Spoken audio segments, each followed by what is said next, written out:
some examples. First of all, we can use data CAATs to select samples from computer files. So what do I mean? We go into their computer file, into their information system, and we can say, give me a report of, or give me your journal listing, and then I can put a criteria in to that report, and it will select the sample based on the criteria I've chosen.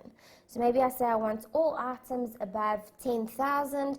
CAATs can then go and quickly sort that out to pick up all items that are above 10,000. So I don't have to now manually work through that journal list. This programmed system can quickly give me that short list. Okay, so I can select samples. The key here, guys, is it must be from their computer files.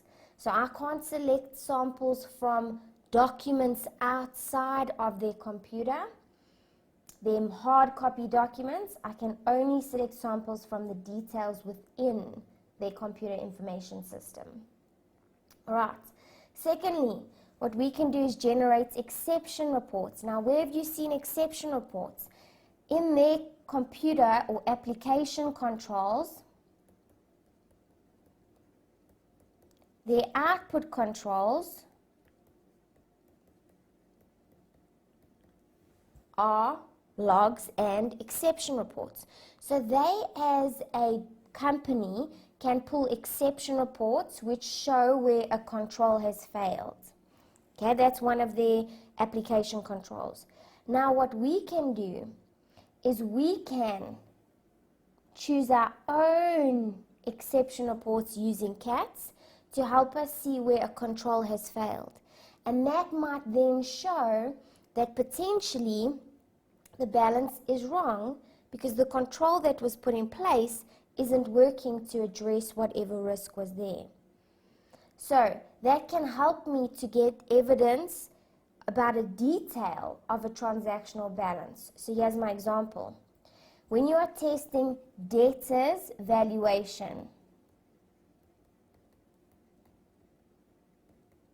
you want to see that the debtors recorded are what we will be able to recover them for. Okay, they're at the recoverable amount. And so where they don't think they're going to get money back from a debtor, they need to provide for that, create an allowance and reduce that amount. So one way I can see if they potentially are recording debtors too high is to see if they've got any debtors that exceed the credit limits or credit terms that were given to that debtor when that debtor signed up. Because there's a purpose, there's a reason there was a credit limit. It was because we thought this is all this debtor will be able to pay. And so we're going to reduce our risk by saying that's all we will allow you to buy on credit for. But if the debtor is now in excess of that limit, they obviously overrid the controls to allow the debtor to buy in excess, and now there's that risk that the debtor isn't going to pay.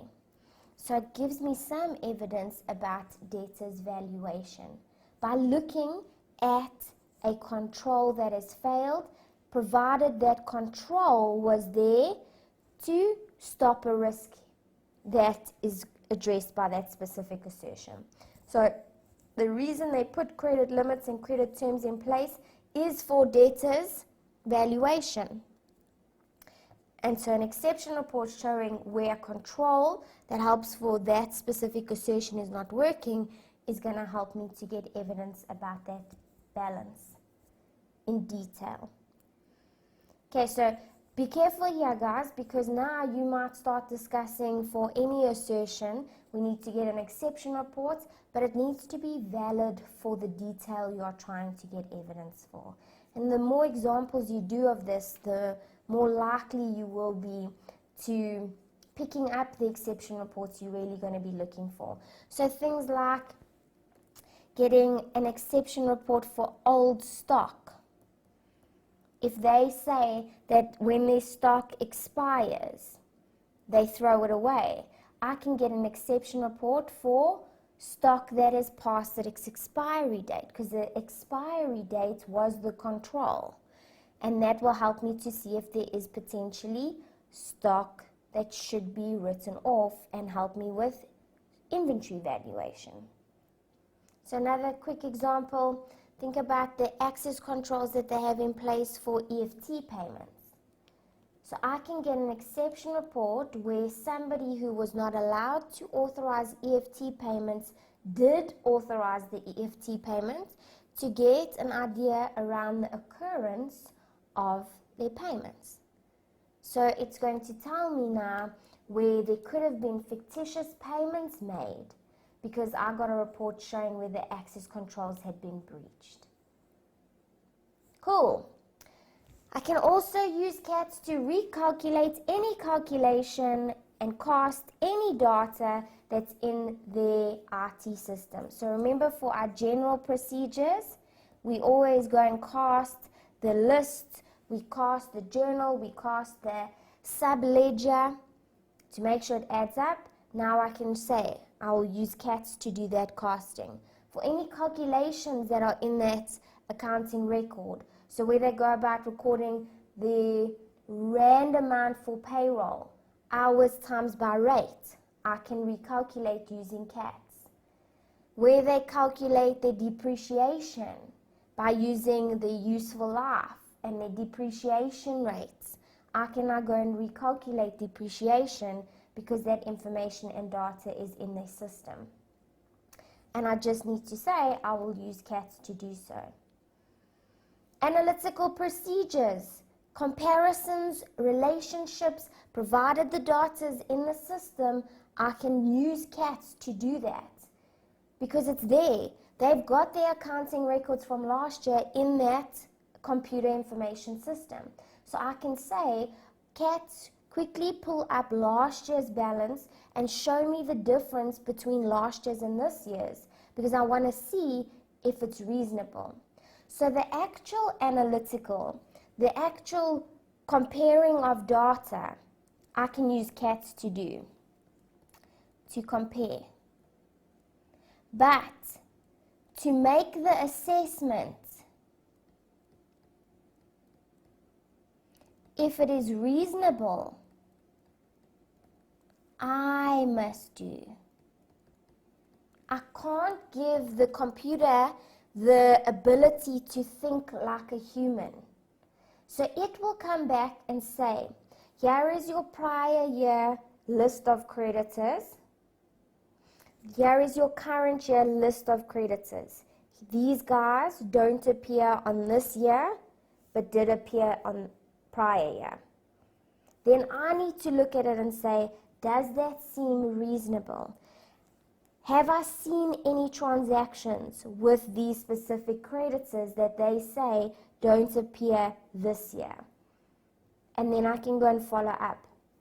When I do a comparison to see if the allowance for doubtful debts is actually reasonable, I compare the bad debts written off this year to the allowance raised last year. It's going to show me what the difference is. But then I need to look at that difference as the auditor and see if that makes sense.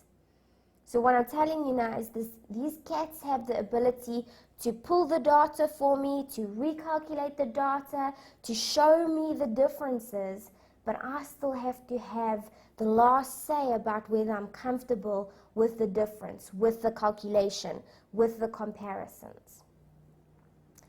Okay, I can use CAATs to trace balances or transactions to files within the system. So again, in terms of our general procedures, when I want to compare the opening balance in the general ledger to the closing balance in the prior year financials, all of that data is in the information system, which is in the computer. Therefore, I can use CAATs to do that. So my general procedure for opening balances, my general procedure for closing balances, doing those matching, doing those recons is something CAATs can do. Scanning for specific criteria. So remember, in terms again of our general procedures, scanning that list or that journal or that subledger For unusual items, I use CAATs to do that, because I will put in what I think is unusual as a criteria, and then let the system go through and pull out if any of those unusual criteria that I put in come out. And then for testing occurrence, looking for duplicate documents, or testing completeness, looking for missing documents, I can use CAATs. So scan the journal for duplicate invoice numbers. Scan the journal for missing goods received numbers. And it will pull out those for me. Negatives, positives, zeros, where I expect there to be positives, and then I can scan for negatives. Where I expect there to be negatives, I can scan for positives, and then I can see the problem. Okay, I can stratify or group data. So stratify means I can split data based on a criteria. So basically I'm saying you can categorize. So you can say, here's the list of debtors. Give me all debtors in 30 days. Give me all debtors in 60 days. Give me all debtors in 90 days. So I can split them up for you. Or I can say, here's their total PPE. Give me the PPE at this location and the other location. So split it into the locations that everything is sitting at. Okay, and once I'm able to do that, it's easier to select samples. So if, for instance, you're doing a question and they talk about a company having different branches, and they say that one branch in particular had fraud. Now you want to test whether that fraud is as small as what they're saying it is, because now obviously if there's fraud, you're thinking larger scale. But they keep everything together because they have one head office that does the accounting. So now what you're going to do is you're going to say, stratify the data to give me only revenue from that one location. And then I'm going to select my samples and test that specifically because that's where I think there was fraud, or that's where we know there was fraud. Whereas the other areas, we're comfortable that there wasn't. So it's important to know that you can, but just be careful with this, guys. It doesn't come up often as a mark, not often given as a mark. So it's really important to make sure that there is information in the question that leads you to believe that you need to stratify or categorize first before selecting a sample. And if there isn't any information, then don't go and say first categorize and then I'll start working on it.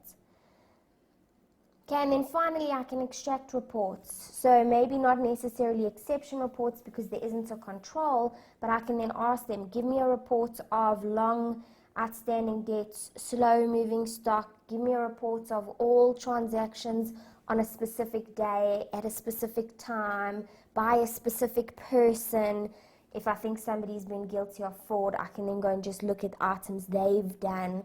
Give me a report on specific access that one person has, and so on. So anything that the computer keeps a log of, I can ask for a report with that specific criteria. Okay, so this might all just seem like a whole bunch of information at this point, guys. So I actually just want to show you quickly, practically, how we could incorporate CAATs.